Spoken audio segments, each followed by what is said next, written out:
ओम शांति। आज बाप दादा के उन मधुर महावाक्यों पर जिनका श्रवण हमने संगठित रूप से अपनी क्लास में किया, आइए उस पर अब हम मनन और चिंतन करेंगे। मीठे बाबा ने आज हमें सन्यास किस चीज़ का करना है वो बहुत सुंदर समझाया है। बाबा बोले कि मीठे बच्चे, तुम्हें कर्म सन्यास नहीं लेकिन विकर्मों का सन्यास करना है। कोई भी विकर्म अर्थात पाप कर्म नहीं करने हैं। आमतौर पर लोग समझ लेते हैं सन्यास माना सब कुछ छोड़ करके निवृत्त हो जाना, लेकिन बाबा कहते कर्म का सन्यास तो नहीं हो सकता, विकर्मों का सन्यास करना है। जब कोई व्यक्ति सन्यास करता है तो जब वो देखता है कि आजकल के गृहस्थ और व्यवहार में विकर्म ही हो रहे हैं, तो वो सोचता है कि गृहस्थ और व्यवहार को छोड़ दूं, और गृहस्थ और व्यवहार का सन्यास करता है। वो सन्यासी बन जाता है कि जब तक हम गृहस्थ और व्यवहार में रहेंगे विकर्म होते ही रहेंगे। इससे अलग होकर ही हम जो हैं विकर्मों से बच सकते हैं, इसलिए वो सन्यास करते हैं। लेकिन सन्यास करने के बाद भी कर्म तो करना ही पड़ता है, क्योंकि आत्मा या मन कहें कर्म के बगैर तो एक सेकंड भी नहीं रह सकता। कई लोग कहते हैं शून्य समाधि लगाते हैं। शून्य समाधि का अर्थ होता है कि कोई भी ख्याल ना आए, लेकिन मन की नेचर ही है ख्याल करना। अगर मैं ये भी ख्याल करूं कि मैं कोई ख्याल ना करूं, वो भी एक प्रकार का ख्याल हो जाता है, संकल्प को रोकना। इसलिए बाबा ने हमको बताया है कि अगर दुनिया विकर्मों की है, तमो प्रधान दुनिया है, तो आप जंगल में चले जाओ, मिलिट्री में भर्ती हो जाओ, कुछ भी कर लो, विकर्मों की दुनिया में ऐसी परिस्थितियां आएंगी जो विकर्म असर पड़ेगा ही। मान लो कोई व्यक्ति सन्यास कर लेता है तो भोजन किससे खाता है? आगे तो सन्यासी लोग ज़रा बहुत ध्यान रखते थे, भोजन फिर भी गृहस्थी, क्योंकि सन्यासी पवित्र रहते हैं, उनका मान करते हुए उनको भोजन पहुँचा देते हैं, तो अन्न का भी मन पर असर होता है। इस प्रकार से बाबा ने कहा कि बजाय आप कर्मों का सन्यास करो, अपने गृहस्थ व्यवहार का सन्यास करो, क्योंकि वो भी आपको पिछले कर्मों के हिसाब किताब चुकतू करने के लिए ही शरीर मिलता है, परिवार मिलता है, बाल बच्चे मिलते हैं, तो वो कर्मों का हिसाब है। तो हम अचानक से अपने कर्मों के हिसाब को इस तरह थोड़ी चुकतू कर सकते कि छोड़ के चले जाएं, वो तो करना ही पड़ेगा। अगर सारी लाइफ भी मैं सन्यास करूं, अगले जन्म में फिर मुझे जिनका मेरा हिसाब छोड़ के गया था उनके घर जन्म लेना पड़ेगा।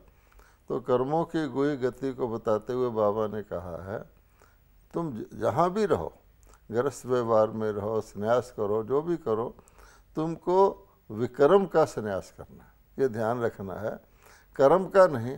क्योंकि सुकर्म करने का भी मौका व्यक्ति को इस कर्म क्षेत्र पर जब कर्म करेगा तो मिलेगा। इसीलिए भगवान ने कर्म योग सिखाया, ये नहीं कहा कि कर्मों को छोड़ दो, क्योंकि उसको पता है कर्म के बगैर तो रह नहीं सकते। तो कर्म को सुकर्म बनाएं या कर्म को अकर्म बनाएं, जिसको न्यूट्रल कर्म कहते हैं, जिसका आगे अकाउंट ना बने। तो इसलिए कहा गया है कि परमात्मा जब अवतरित होते हैं तो हमें कर्म अकर्म विकर्म की गुह्य गति सुनाते हैं। तो अब उसमें बाबा ने कहा है कि सन्यास तुम्हें कर्मों का नहीं करना, विकर्मों का करना। बाबा हम बच्चों को सन्यास की जब बात बता रहे हैं तो उसके साथ साथ आज बाबा ने हमें हमारे घर की भी स्मृति दिलाई कि जब हम वापस जाते हैं परम धाम में, तो वो दुनिया है जो कि बिल्कुल डेड साइलेंस की दुनिया है, वहाँ शांति शांति है। तो डेड साइलेंस का बाबा कहते हैं अभ्यास या अनुभव अच्छा भी लगता है, परंतु इसको हम बच्चे कैसे प्राप्त कर सकते हैं, उसके लिए बाबा ने कहा है दो बातें करनी हैं। एक, अशरीरी बनने का अभ्यास करना है।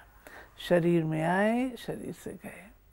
और दूसरा बाबा ने कहा है कि कहीं पर भी और कोई की याद ना आए सिवाय शिव बाबा के, एक की ही याद रहे, तब जैसे कि डेड साइलेंस के अनुभवी इस शरीर में रहते भी हम हो सकते हैं।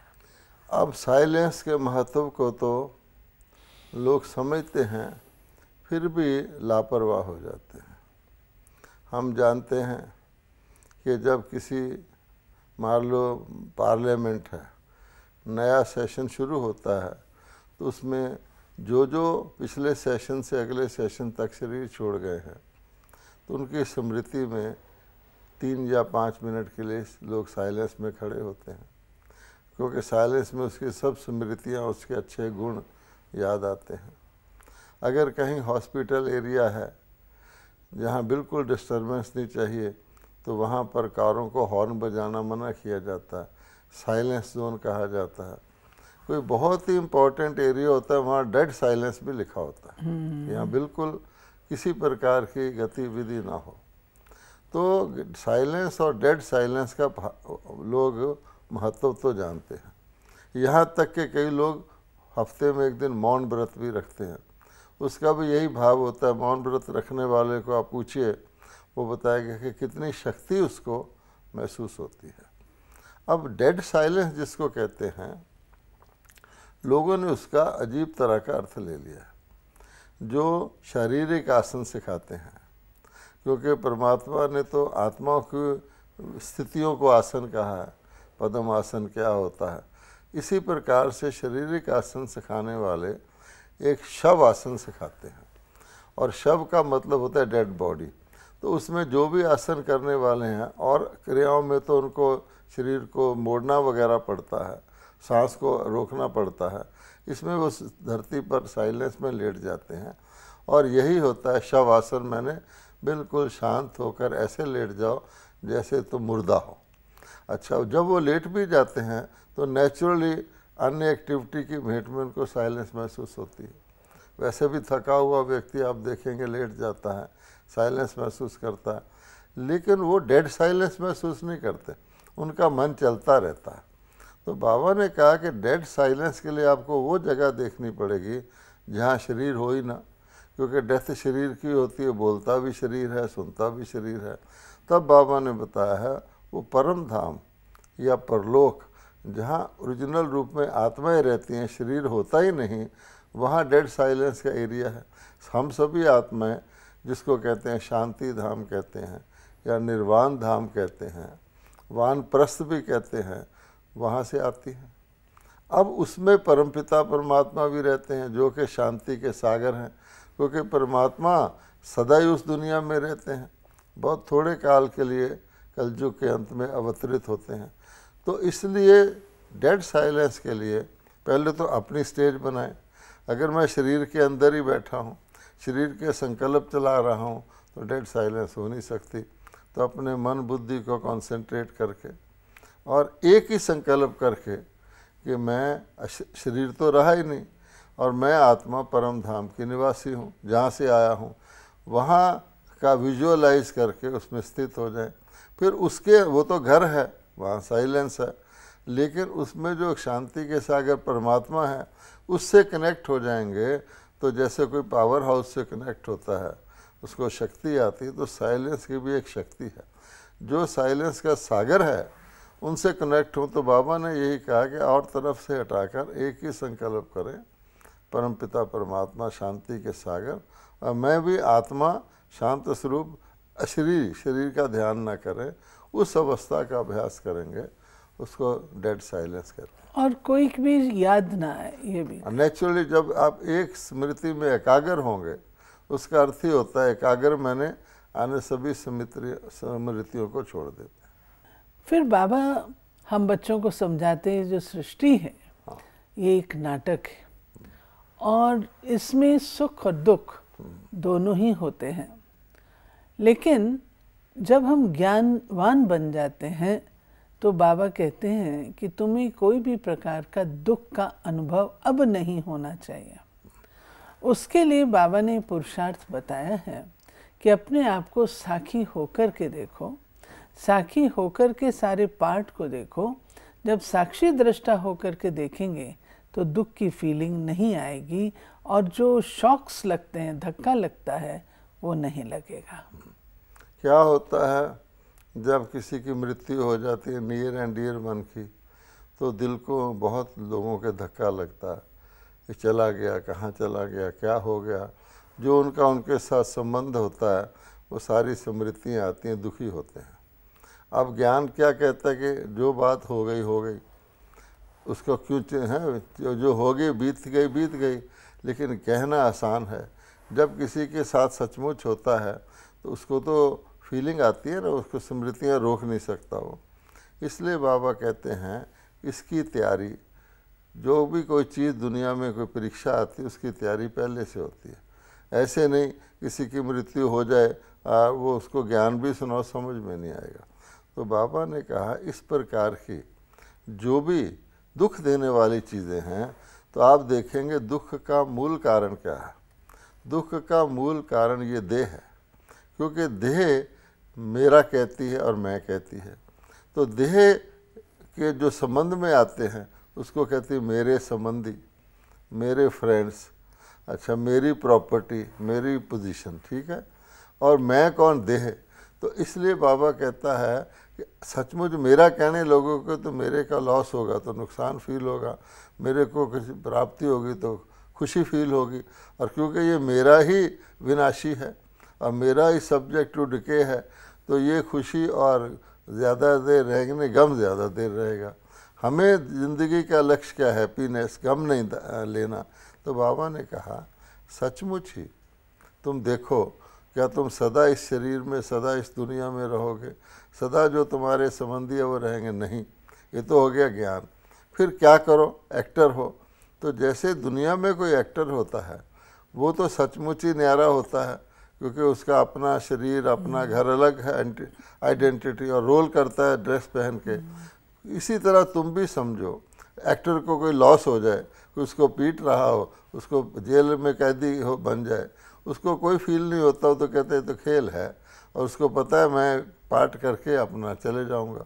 इसी प्रकार से आत्मा इस शरीर में अगर ये हम प्रैक्टिस करें कि शरीर मेरी ड्रेस है, पिछले जन्म में कुछ और ड्रेस थी, अगले जन्म में और होगी, तो मैं इसके द्वारा एक्ट कर रहा हूँ, इसको कहते हैं साखी, न्यारा हो करके चलो।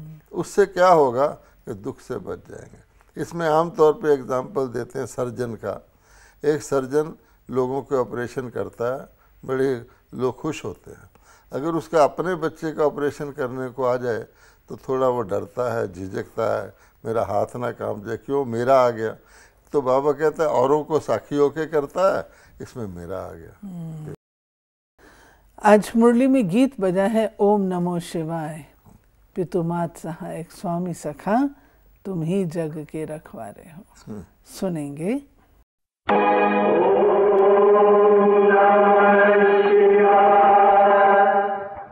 पितुमात सहायक स्वामी सखा, तुम ही सबके रखवारे हो। जिसका कोई आधार नहीं, उसके तुम एक सहारे हो। अब हमने ये गीत सुना, इसके अंदर जो परमात्मा हमें ज्ञान दे रहे हैं उसके अनुसार कितना गहरा भाव है। शुरू में गीत में कहा गया ओम नमो शिवाय। इसका मतलब हुआ शिव को मैं नमः कर रहा हूँ, क्योंकि शिव को शिव तो नमः नहीं कर रहा, तो ओम का अर्थ इसमें सिद्ध होता है। कई लोग ओम का अर्थ परमात्मा को मानते हैं, पर ये सॉन्ग सिद्ध करता है ओम मैंने नमः करने वाला, और शिव मैंने जिसको नमः किया जाए। तो शिव को परमात्मा तो दुनिया मानती है, क्योंकि शिव परमात्मा नमः कहते हैं और किसी को परमात्मा नहीं कहते। ओम क्या हुआ, तो ओम आत्मा हो गई। इसीलिए ब्रह्मा कुमारी जैसे लोगों को समझाती हैं ओम शांति, कि मैं आत्मा शांत स्वरूप हूँ। एक बात तो इससे ये सिद्ध होती है। फिर ये है कि पिता, माता, स्वामी, सखा सब कुछ तुम हो, क्योंकि परमात्मा को कहा ही जाता है तुम्हें माता च पिता, तुम्हें बंधु च सखा। फिर कहते हैं जिसका कोई आधार नहीं उसके तुम एक सहारे हो। इसका बहुत गहरा अर्थ निकलता है। परमात्मा तो सर्वशक्तिमान है, हर रूप से, हर प्रकार से हमें मदद कर सकता है, लेकिन शर्त यह है औरों को सहारा ना बनाओ। अगर तुम नैया किनारे में ही रहेगी तो पार कैसे होगी। तो इसलिए भगवान ने कहा जिसका, लोग क्या करते हैं कि पहले और चीज़ों का आधार लेते हैं। स्वास्थ्य खराब होगा डॉक्टर के पास भागेंगे, मन खराब होगा मुकदमा करेंगे, जो भी करेंगे, साधुओं के पास जाएंगे। तो जब वो आधार लेते तो भगवान को प्रेर ही नहीं करते। अंत में जब बिल्कुल कुछ आधार नहीं बनता तो कहते हैं परमात्मा को याद करो, यहाँ तक कि मृत्यु के बाद कहेंगे राम नाम सत्य है। तो भगवान कह रहा है कि नहीं, तुम पहले ही मुझ सहारे को पकड़ लो। तो इसीलिए जो बाबा ज्ञान देता है, एक शिव बाबा दूसरा ना कोई, इसका बहुत गहरा महत्व है। तुम्हारा टाइम भी बचता है, धक्के खाने से भी बचते हो, दुख से भी बचते हो, क्योंकि दूसरों को सीधा ही छोड़कर उसका आधार लोगे तो क्या होगा, तुम्हें औरों की ज़रूरत ही नहीं पड़ेगी। बाबा ने जो मुरली में आज इसका बताया है एक्सप्लेनेशन, बाबा कहते हैं कि महिमा तो गाते हैं परंतु मेरा परिचय ही नहीं है। परिचय की मेरा, बाबा ने बहुत सुंदर सेंटेंस कहा, भक्त लोग जानते ही नहीं कि शिव बाबा कौन है। कोई एक भी शिव का भगत शिव को नहीं जानते। हाँ, अब शिव को सर्वव्यापी कह देते हैं, कई तो शिवो हम कह देते हैं। सबसे बड़ी बात यह है कि परमात्मा को पूज भी रहे हैं, उसके आगे वंदना भी कर रहे हैं, शिव परमात्मा नमः भी कह रहे हैं, ओम नमः शिवाय भी कह रहे हैं, और फिर क्या कहते हैं शिवो हम। बताइए कि कितना अज्ञान हो गया ये। तब बाबा ने कहा कि तुम्हें सिर्फ मन मना भव आदि अक्षर कहने नहीं है, परंतु तुमको बाप को प्रैक्टिकल में याद करना है, क्योंकि अब तुमको बाप ने अपना परिचय दिया है। परमात्मा जब अवतरित होकर गीता ज्ञान सुना रहे हैं ब्रह्मा के द्वारा, तो यही कह रहे हैं ना, और शास्त्र में भी यही लिखा हुआ है कि अपने को आत्मा समझकर मुझ परमात्मा को याद करो, तो तुम्हारे सब पापों से तुम्हें मुक्त करूँगा। अब इससे स्पष्ट हो जाता है परमात्मा का परिचय, मुझ परमात्मा को याद करो। गीता का भगवान बताता है आके, अगर कहें परमात्मा सब जगह या मैं ही परमात्मा हूँ तो फिर क्या होगा। इसलिए बाबा कहते हैं शिव के भगत असली भावना से याद करने वाले भी, परिचय नहीं है इसलिए भटकते रहते हैं। ऐसे ही बाबा ने आत्मा का एक्सप्लेन किया कि आत्मा का बाजा ये शरीर है। बाजा कितना ही अच्छा क्यों ना हो, लेकिन अगर बजाने वाला ठीक नहीं है तो कोई काम का नहीं सुर है, नहीं निकलेगा, बेसुरा हो जाएगा। हाँ जी। फिर बाबा ने आज धर्मों की स्थापना के बारे में बताया। बाबा ने कहा मूल धर्म है आदि सनातन देवी देवता धर्म। इसमें आज बाबा ने ब्राह्मण देवता क्षत्रिय भी ऐड किया है, और बाबा ने स्पष्ट कहा है कि जो स्थापना का कार्य है वो पवित्रता के बल से होता है, और पवित्र आत्मा जो परम धाम से उतरती है फ्रेश, वही इसकी स्थापना कर सकती है। लेकिन आदि सनातन देवी देवता धर्म की स्थापना मैं आकर के करता हूँ। अन्य धर्म जो हैं वो मनुष्य नहीं करते, धर्मात्माएं आकर के करती हैं। अब इसमें तो बहुत ज्ञान की गहराई है। पहले तो जो बाबा ने बाजे की बात कही, तो ये जो असुर शब्द निकला है, ये मतलब जिसमें सुर नहीं है, अर्थात जो मर्यादाओं को तोड़ता है। कोई भी बाजा बजाएगा, अगर उसको सुर का ज्ञान नहीं है तो बेसुरा हो जाएगा या असुर हो जाएगा, अर्थात उसको ज्ञान ही नहीं है मर्यादाओं की क्या वैल्यू है, अपने को भी दुखी करेगा दूसरे को भी। अब ये जो बाबा ने बताई है बात, ये परमात्मा 3 धर्मों की स्थापना करते हैं आदि सनातन धर्म की। पहली बात, आदि सनातन धर्म जब नहीं होता तभी स्थापना का प्रश्न होता है। तो जब कलयुग का अंत आता है तो आदि सनातन धर्म वाले देवी देवता शब्द उससे उड़ा देते हैं। आदि सनातन देवी देवता धर्म में तो देवी देवता है, फिर उसको हिंदू धर्म कह देते हैं, तो देवी देवता धर्म तो नहीं रहा। तो भगवान कहते हैं मैं आके देवी देवता धर्म। उससे पहले ब्राह्मण धर्म, जैसे पढ़ाई की जाती, ब्राह्मण कुल, फिर देवी देवता, सतयुगी, फिर क्षत्रिय, 3 धर्मों की स्थापना करता हूँ। परमात्मा को क्यों करनी पड़ती है कि लॉ है, भगवान कहते ईश्वरीय नियम है, किसी भी धर्म की स्थापना पवित्र आत्मा कर सकती है। अब अन्य धर्म तो बाद में आते हैं, इसलिए उनके धर्म स्थापक ऊपर से पवित्र उतरते हैं और अपने धर्म की स्थापना करते हैं, तो उनकी आत्माएं भी उसके पीछे उतरती हैं, जैसे वृक्ष की टहनियाँ होती हैं। लेकिन देवता धर्म की स्थापना कहाँ करे? वहाँ तो कलयुग के अंत में आत्माएं सारी पतित हैं, तो उन पतित आत्माओं से तो कोई कर नहीं सकता। और देवता धर्म की आत्माओं को तो उतरे 5000 साल हो चुके होते हैं, वो कॉम्पिटेंट ही नहीं है उनमें कोई जो धर्म की स्थापना करे। तो परमपिता परमात्मा जो कहा जाता है पतित पावन है, वो आके स्वयं इस धर्म की स्थापना करते। जैसे बीज से निकलता है वृक्ष, फिर उसके पत्ते टहनियाँ तने से निकलते रहते हैं। बाबा ने आज की मुरली में बताया कि देह अभिमान अशुद्ध अहंकार है, लेकिन देवताओं के चेहरे पर कितना हर्षितपन रहता है। तुम्हारा शुद्ध अहंकार गुप्त है, आत्मा को खुशी होती है। और अब बाबा हमको राजभाग का वर्षा देने लायक बना रहे हैं, तो तुम्हें बहुत खुशी रहनी चाहिए। अशुद्ध अहंकार से चिंता आएगी, क्योंकि विकारों का वाला चेहरा होगा। शुद्ध अहंकार से देवताओं जैसा हर्षित मुख चेहरा होगा। फिर बाबा ने कहा आज 2 भूलें ऐसी हैं जिनके कारण से सारी गड़बड़ है। वो 2 भूलें, एक तो सर्वव्यापी और दूसरा गीता का भगवान, उसका नाम बदल दिया है।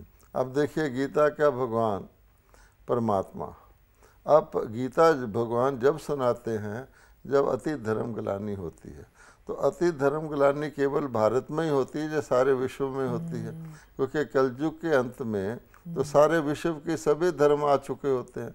तो परमात्मा ने गीता का ज्ञान सभी के लिए सुनाया। सभी पतित हैं, सभी को पावन करना है, और सारी दुनिया की आत्माएं ओ गॉड, ओ अल्लाह, वन गॉड को याद करती हैं।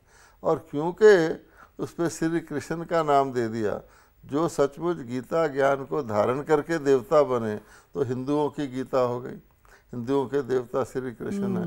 भगवान कह रहे हैं मन मना भव, तो ना तो गीता पढ़ने वाले हिंदू ही परमात्मा के रूप में उसको याद करते हैं। जब गीता सोचते हैं कृष्ण जी याद आ जाते हैं, और वो कह रहे हैं मैं सबका पिता हूँ, कृष्ण जी तो बच्चा है। फिर बाबा कहते हैं और अन्य धर्मों वाले भी वंचित हो गए।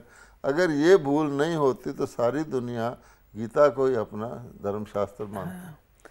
और फिर बाबा ने कहा कि देखो मैं ज्ञान देता हूँ बूढ़े ब्रह्मा के द्वारा, लेकिन लोग वो भी नहीं समझ पाते हैं। ब्रह्मा की जगह ब्रह्म कह देते हैं, और ब्रह्म भोज, ब्रह्म सब चीज़ बोल देते हैं। आमतौर पे ब्रह्मा कुमारी को भी जो भी आते हैं नए, जो हमारे प्रवचन करते हैं, तो ब्रह्म कुमारी ही कहते हैं। इसलिए भगवान कहता है कि वो चला आ रहा है, तो ब्रह्मा से जो संबंधित चीज़ें थी, ब्रह्मा आचरण, ब्रह्मा ने जो जीवन जीने की शैली बताई उसको ब्रह्मचर्य कर दिया। ब्रह्मा ने जो शुद्ध भोजन सिखाया उसको ब्रह्म भोज कर दिया। और इसी प्रकार से ब्रह्मा ने जो कहा कि ब्रह्म मुहूर्त पर सुबह के वक़्त याद करो, तो वो भी ब्रह्मा के साथ कनेक्टेड था, उसको भी ब्रह्म कर दिया। इसलिए बाबा कहता है ब्रह्म ज्ञान भी को भी ब्रह्मा के द्वारा दिए हुए ज्ञान को ब्रह्म ज्ञान कर दिया। अब ब्रह्म तो एक तत्व है जो कि आकाश से परे है, जो निर्जीव है। बाबा कहते हैं कि मैं कितना निरंकारी हूँ, तुम बच्चों का मोस्ट ओबीडियंट सर्वेंट हो। आता हूँ और तुम बच्चों को क्या से क्या बना देता हूँ। फिर मुरली के सार में है अशुद्धता को छोड़ शुद्ध अहंकार में रहना है। ये चेहरा देवताओं जैसा सदा हर्षित रखने के लिए अपार खुशी में रहना है। बिल्कुल, खुशनुमा चेहरा ही अच्छा लगता है। वरदान है एक की याद में मन को एकाग्र कर, मन मना भव रहने वाले एवर रेडी संपूर्ण भाव। किसी भी समय कोई भी परिस्थिति आ जाए, लेकिन हम एवर रेडी रहेंगे। एवर रेडी अर्थात संपूर्ण, संपूर्ण बनने के लिए एक बाप दूसरा न कोई, ये तैयारी चाहिए। मन सदा एक की तरफ मनमना भव है तो एवर रेडी बन जाएंगे। एवर रेडी होकर सेवा करो तो सेवा में भी सहयोग मिलेगा और सफलता भी मिलेगी। स्लोगन है, बाप की 1000 गुणा मदद के पात्र बनना है तो हिम्मत के कदम आगे बढ़ाओ। क्योंकि बाबा कहता है तुम एक कदम चलोगे मैं 1000 कदम चलूँगा। वैसे भी कहते हैं एक दे 10 लाख पाए, लेकिन वो एक कदम चलने के लिए भी तो हिम्मत चाहिए ना। अगर हिम्मत ही हार दे कोई तो मदद भी किसको दी जाए, ये बात है। अर्जुन को भगवान ने जो ज्ञान देना शुरू किया, शुरू में अर्जुन की क्या स्थिति थी, उसने हिम्मत हार दी। तो फिर भगवान ने उसको ज्ञान दिया, अरे भाई 5 विकारों से युद्ध करो, आत्मा अपना मित्र है अपना शत्रु है, विजय पाओ, तुम तो देवता बन सकते हो। ये थी बाबा की आज की मुरली। इस मुरली से जो अभ्यास के लिए हम होमवर्क लेंगे वो ये है, डेड साइलेंस में जाने के अभ्यासी बने और इसके लिए अशरीरीपन का अभ्यास करें और बुद्धि में ये रखें कि मेरी बुद्धि में सिवाय शिव बाबा और परम धाम के और कुछ भी याद ना आए। ओम शांति।